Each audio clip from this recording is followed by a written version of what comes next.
Bonjour, bienvenue à des livres de plaisir. Je vous invite à vous installer confortablement, peut-être avec votre petite douillette parce que c'est plus frisquet présentement.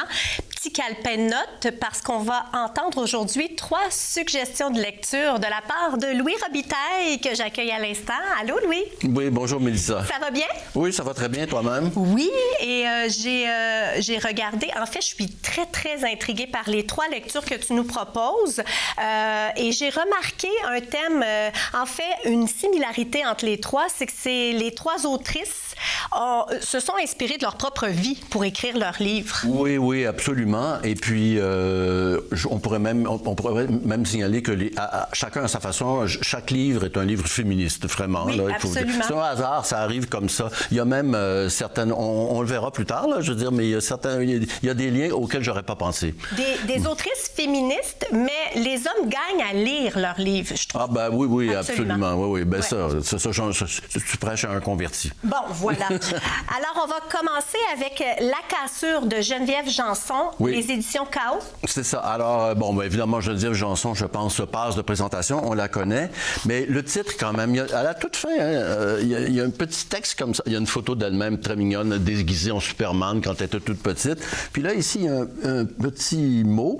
Le mot cassure renvoie à une rupture ou à une discontinuité, mais on l'utilise également pour décrire un écart entre 2 groupes de coureurs qui se forment de manière brutale lors d'une course cycliste. On dit alors, il y a cassure dans le peloton.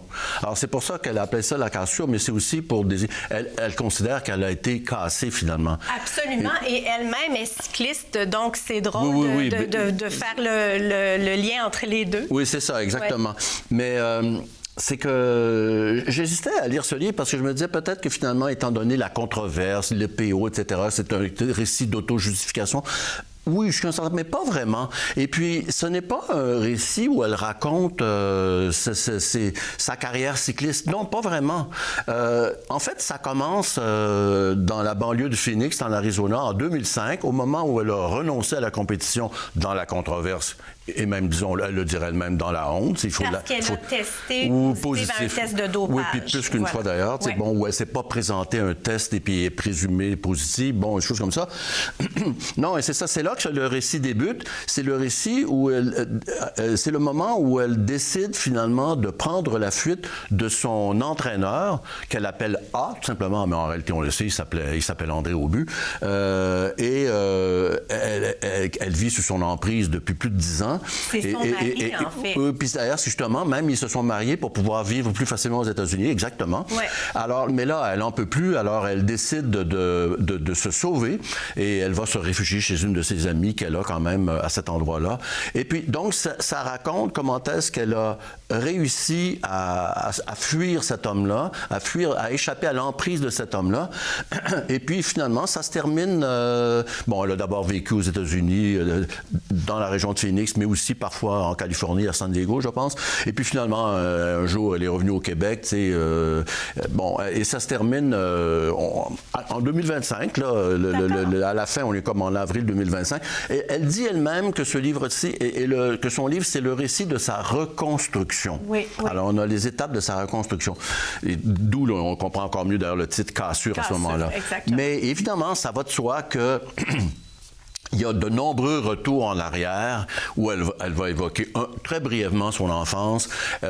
Ensuite, elle va expliquer comment elle en est venue elle et ses parents sont venus à engager celui qu'elle appelle A comme entraîneur. C'était un professeur d'éducation physique dans une polyvalente. Elle vivait à la Chine, dans le West Island, au bord du lac Saint-Louis. André Aubu était professeur d'éducation physique dans une polyvalente. Il était entraîneur d'une équipe de basket, je pense. Puis c'est d'une équipe de canot là, sur le lac Saint-Louis, quelque chose comme ça.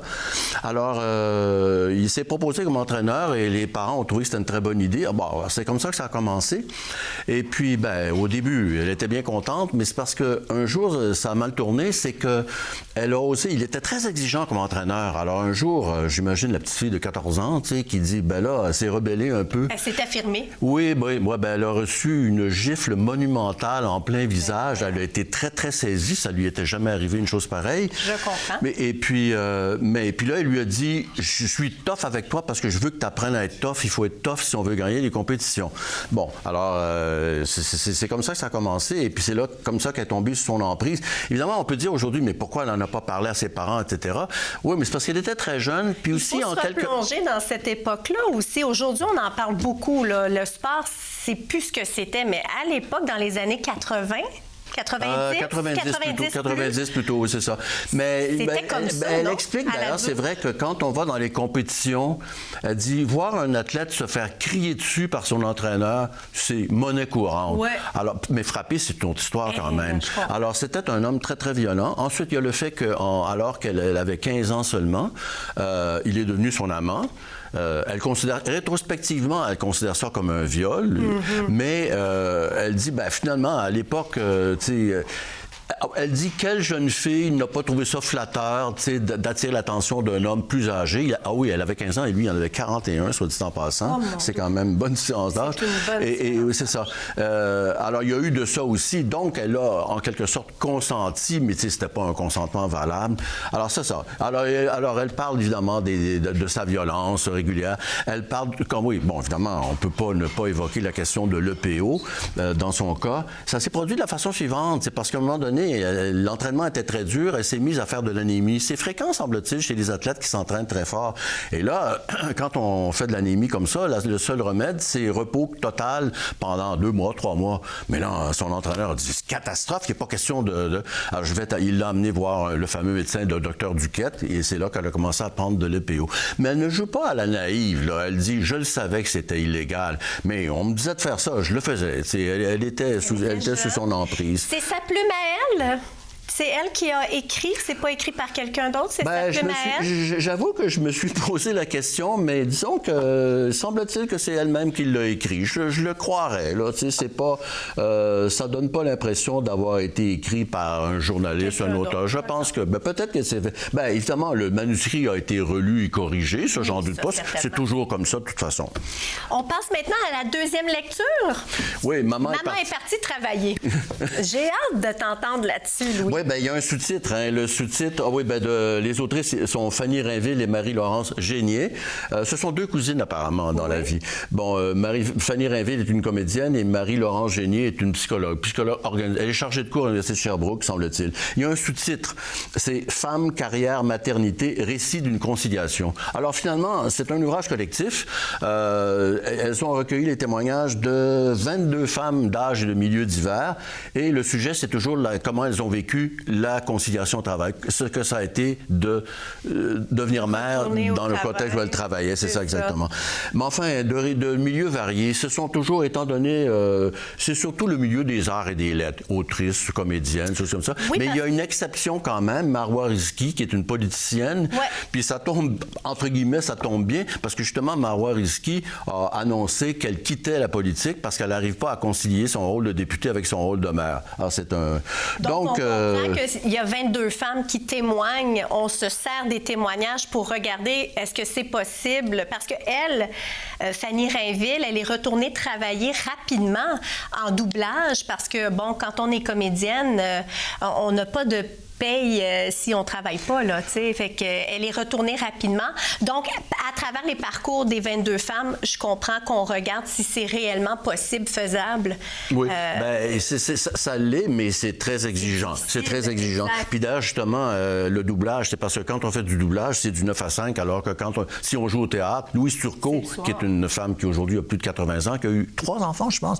Je sais pas comment est-ce qu'elle a pu... À l'époque, il n'y avait pas de garderie vraiment. Non, je sais pas comment elle a pu se débrouiller. Bon, enfin, quelques noms quand même, justement. Kim Thuy témoigne, Chloé Robichaud, Claudia Larochelle, Louise Turcot et d'autres. Mel Charlot, qui danse aussi. Oui, c'est vrai. Alors, mais c'est un livre qu'on ne peut pas lire d'une seule traite. Parce que comme le sujet chaque témoignage est différent, chaque témoignage est intéressant, sauf que le sujet est toujours le même. Alors, quand on en a lu 5, 6, c'est mieux vaut mettre le livre de côté et puis y revenir un peu plus tard. C'est ce que j'ai fait personnellement. C'est intéressant. Oui, c'est très absolument. intéressant. Dernière suggestion lecture, Je n'ai personne à qui dire que j'ai peur. Ça aussi, ça m'intrigue, de Véronique Marcotte. Oui, Véronique Marcotte est une romancière et metteur en scène. Elle a... Bon, on dit... Ah oui, j'ai pris des notes. Côté art vivant, elle a signé les créations de plus de 200 spectacles musicaux. Et du côté littéraire, elle a déjà publié 8 romans, dont celui-ci. Elle a aussi écrit en collaboration avec Paul Cuneguis un livre intitulé Voix migrante. En fait, ça aussi, c'est un recueil de témoignages. Mais Il n'y a personne à qui dire que j'ai peur, c'est un roman. C'est tout un titre. Un roman, OK. Oui. Oui, c'est un... Oh non, c'est un roman, c'est un roman. Et je dois dire que je trouvais que le titre était un petit peu intriguant, mais je vais lire un petit texte. La dernière phrase de la 4e de couverture. Véronique Marcotte explore le côté sombre de l'humain dans ce roman féministe sans compromis entre le polar et l'autofiction. Bon, alors, féministe, oui, c'est vrai, j'en reparlerai, mais entre le polar et l'autofiction, oui, ça, c'est assez particulier. Oui. Parce que les récits d'autofiction, ben, j'ai rarement vu que ça se puisse en même temps être un roman policier. Mais oui, c'est le cas, c'est le cas. Le récit débute, c'est vraiment comme un récit d'autofiction. L'autrice dont on ne connaît pas. Dans le mot autofiction, il y a le mot fiction. Alors, on ne sait pas jusqu'à quel point c'est Véronique Marcotte qui parle. Celle qui parle est une metteur en scène, c'est vrai, mais jusqu'à quel point c'est elle, ça, on ne le sait pas. Elle décide de quitter Montréal pour aller s'établir en Mauricie, quelque part, dans un petit village dont le nom est imaginaire, s'appelle le Lac du Reflet, et dans une cabane pour faire le point, s'éloigner de la ville, parce qu'elle réfléchit à sa trentaine, puis sa trentaine, comme elle dit, ça a été alcool, drogue et sexe, c'est ce qui a dominé. Elle en peut plus, etc. Elle veut complètement rompre avec cette vie-là. Alors, elle explique tout ça. Donc, au début, on a une espèce de récit d'autofiction, effectivement. Elle raconte aussi comment est-ce que quand elle était arrivée à Montréal, parce qu'elle est originaire de la Mauricie, elle avait été entrée en contact avec un metteur en scène célèbre qu'elle ne nomme pas, D. Point, c'est tout. Et puis elle est devenue sa maîtresse, puis elle est devenue à toute fin pratique son esclave, y compris sexuelle. Je veux dire, ça n'a pas de bon sens. C'est drôle, hein, je dirais qu'il y a des rapports. Oui, c'est que, tu sais, bon, elle raconte comment elle est tombée sous l'emprise de son entraîneur. Ben, elle est tombée sous l'emprise du metteur en scène qui était censé l'aider à percer dans la carrière. Voilà. Alors, mais à un moment donné, c'est que là, on change, et là, on a un récit à la 3e personne. Il est question d'une femme qui s'appelle Josée Lefebvre, enquêtrice à la Sûreté du Québec, proche de sa retraite, qui s'est fait affecter dans ce coin-là, un coin tranquille pour avoir une pré-retraite bien tranquille, etc. Mais là, il survient un meurtre. 2 jumeaux, Christian et Pierre, qui vivaient ensemble, sont retrouvés assassinés dans le bois. Apparemment, ils pique-niquaient et puis il semble-t-il qu'ils pique-niquaient avec une 3e personne, mais qui est disparue. Alors là, on a donc 2 récits qui alternent. Le récit d'autofiction de celle qui va prétendre, à un moment donné, s'appeler Rachel, mais enfin, on sait que c'est pas son vrai nom. Et puis, après ça, le récit de l'enquête policière de Josée Lefebvre avec son acolyte de la Sûreté du Québec, qui s'appelle François Bertrand. Bon, et ça... Est-ce que les 2 histoires s'entrepent? Ben, c'est qu'à un moment donné, justement, c'est que là, Christian, un des 2 jumeaux, avait une épouse, Jade, et là, Jade et son fils, Clarence, vont se réfugier par hasard chez la narratrice de l'autofiction. Et là, finalement, les 2 récits vont s'entremêler. Alors, c'est vraiment... c'est très... Puis l'intrigue est bonne. Hein, on veut savoir... Parce qu'on veut savoir qui a assassiné les jumeaux. Ben oui, absolument. Ben, on soupçonne. C'est comme dans tout roman policier. On saura, ça doit être on met des... Mais il y a toutes sortes de choses bizarres au sujet de ces jumeaux-là. Il y a des hommes qui s'y retrouvaient, qui allaient dans le sous-sol officiellement pour jouer aux cartes, mais les policiers ne croient pas trop. Là. C'est cousu de fil blanc. Et puis, bon, je parlais de féminisme tout à l'heure. Oui, c'est ça, tu voulais bon, ben c'est ça. Ben, c'est parce que c'est beaucoup un livre sur le viol. Mais on voit bien que Véronique Marcotte s'est inspirée d'un fait divers, une grosse nouvelle, un scandale sexuel total qui a donné lieu à un procès retentissant dans le sud de la France en 2024.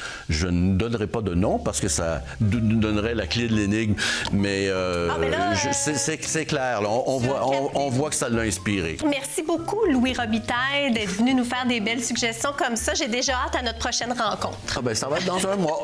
D'accord. Et à vous, je vous dis à la prochaine. J'espère que vous avez pris des notes puis je vous souhaite de bonnes lectures.